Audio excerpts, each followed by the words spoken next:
Bom dia a todas as pessoas presentes. Eu inicio parabenizando o senador Paulo Paim por mais essa iniciativa. O senador, como todos os presentes, as pessoas que nos assistem sabem, tem uma trajetória longa de contribuição a essa agenda de promoção da igualdade racial. Saúdo o senador Cristóvão Buarque, que eu tive o prazer de conhecer quando...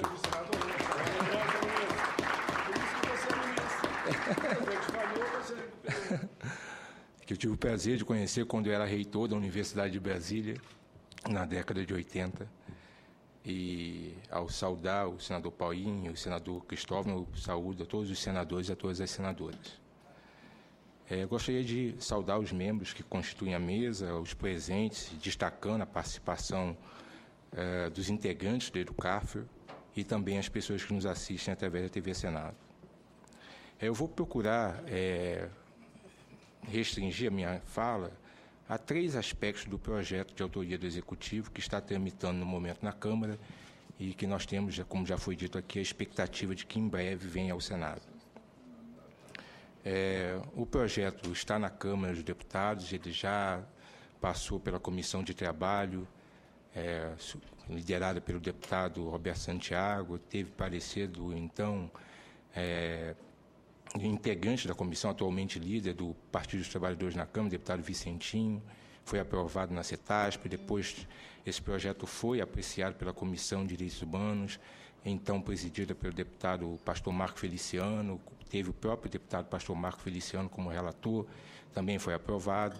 O projeto foi para a Comissão de Constituição e Justiça, tem como relator o deputado Leonardo Pitiani, do PMDB do Rio de Janeiro, tem tido uma postura muito respeitosa em relação à proposta original do projeto. O deputado participou conosco na semana passada de um seminário promovido pela CEPI e pelo IPE, e na ocasião pôde afirmar o seu apreço, o seu respeito pelo texto original do projeto, qualificando o projeto como um projeto enxuto e, inclusive, destacando a qualidade do texto remetido ao Congresso pela presidenta Dilma Rousseff, a partir do trabalho desenvolvido pelo Ministério do Planejamento, Orçamento e Gestão, pela Secretaria de Política e Promoção da Igualdade Racial, com a participação ativa da Advocacia Geral da União. Então, esse projeto, ele como eu disse, foi produto de um debate grande dentro do governo.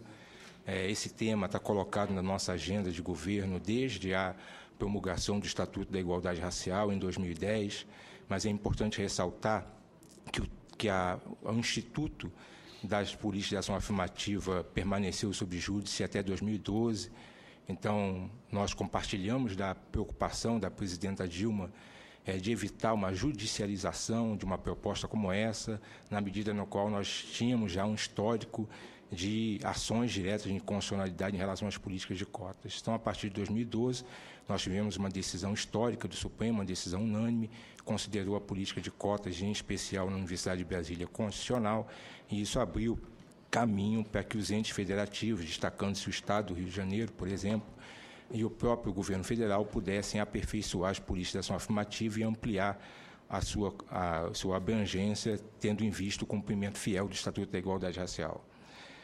Os 3 aspectos que eu gostaria de ressaltar no que diz respeito a esse projeto, que se encontra agora na Câmara e que vai a plenário, é um projeto que tramita com regime de urgência constitucional.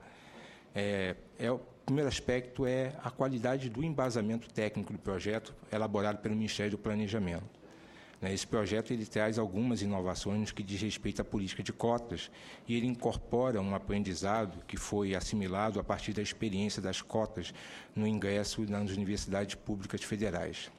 Como as senhoras e senhores têm conhecimento, no modelo de cotas que foi adotado para ingresso nas universidades públicas estaduais e federais, a pessoa faz a opção pelo regime no qual está concorrendo no ato da inscrição.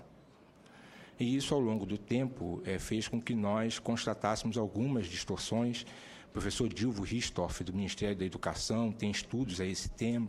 O professor João Férez tem estudos a esse respeito. E, dentre essas distorções, o que nós constatamos é que, em alguns cursos, onde há um fluxo maior de candidatos que optam pelo regime de cotas, a nota de corte nos últimos vestibulares tem sido sensivelmente maior que a nota de corte no regime de livre concorrência.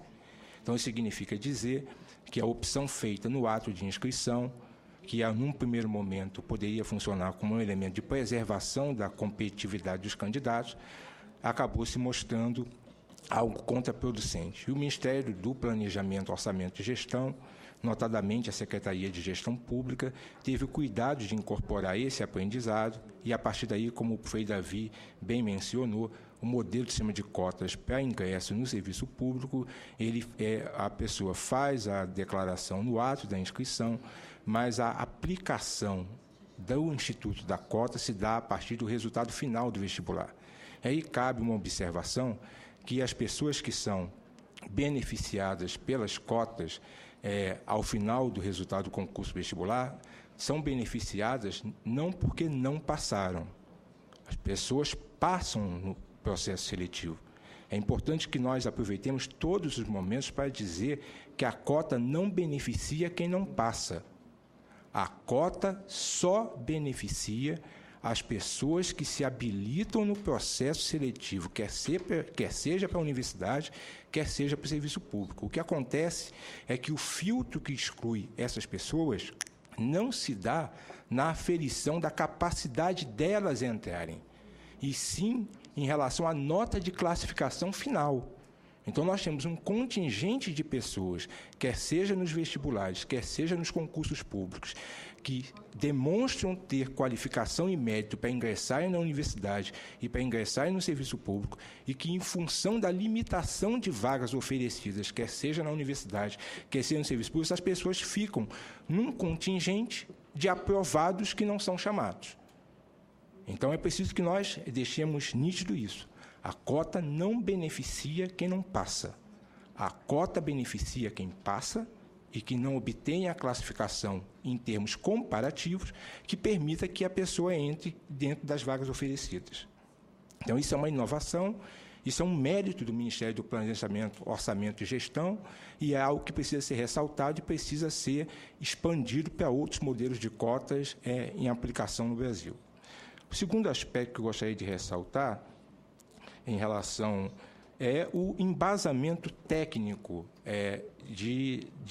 dessa proposta, que está, de alguma forma, sintetizado na exposição de motivos assinado pelas ministras Miriam Belchior e Luísa Bairros. Foi feito um diagnóstico, inicialmente, na administração direta. O procurador Augusto Werneck tocou nessa questão quando falou em relação à periodicidade dos concursos públicos. Isso realmente é algo que nós temos atenção.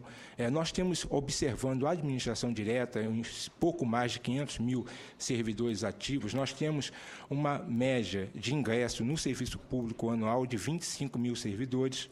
Temos uma média de aposentadoria ou de saída do serviço público anual em torno de 12.500 servidores. Então, nós temos aí vários indicadores, no que diz respeito, em especial, à administração direta, que levaram a que se fizesse uma ponderação em relação à participação da população negra nos vários níveis da administração. O procurador Augusto Werneck novamente tocou nesse assunto. De fato, procurador, nós temos, no nível que o senhor qualificou como elementar, nós temos 60% de pessoas autodeclaradas pretas e pardos.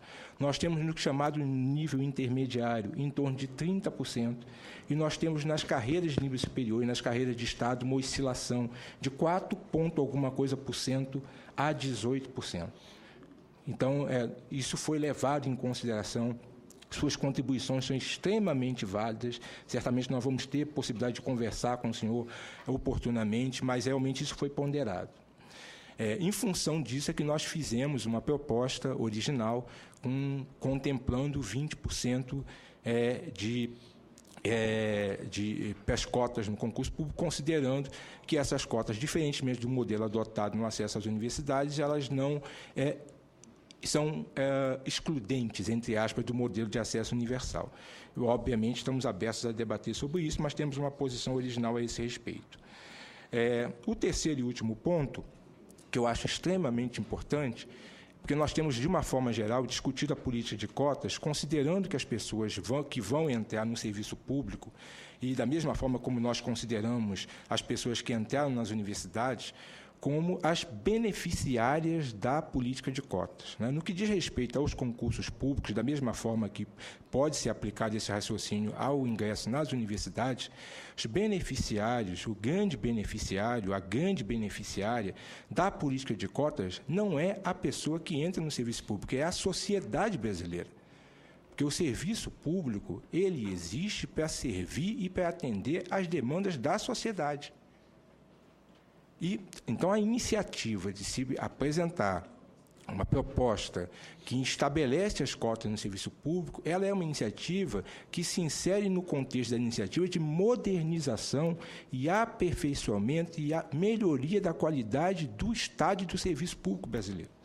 Porque todas as tendências demográficas mostram que nos próximos 15, 20 anos, nós vamos ter a população negra no Brasil correspondendo a alguma coisa em torno de 65% da população brasileira.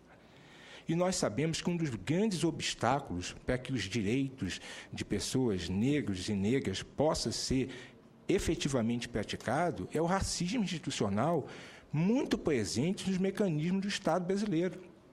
Não é à toa que nós temos uma grande incidência de mortalidade por causa violenta, notadamente de jovens negros do sexo masculino, e nós sabemos que um dos principais responsáveis por esse nível de mortalidade são agentes do Estado.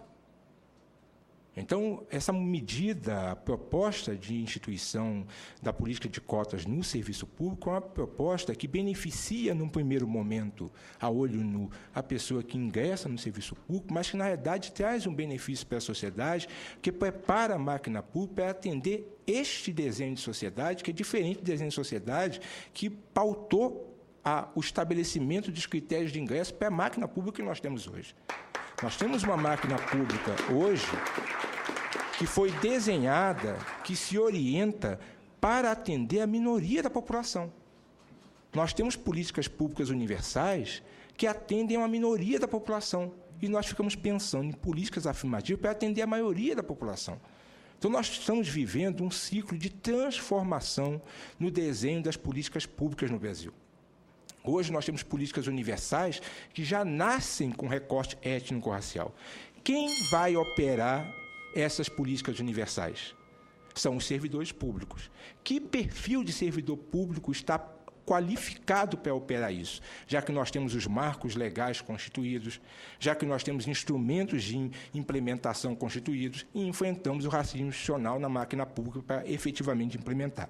Isso acontece no campo da educação, isso acontece no campo da saúde, isso acontece no campo da segurança pública, e isso só vai mudar quando esta medida, proposta em boa hora pela presidenta Dilma Rousseff, foi implementada e puder permitir que nós tenhamos um serviço público à altura dos desafios que a sociedade brasileira coloca para ele. Obrigado.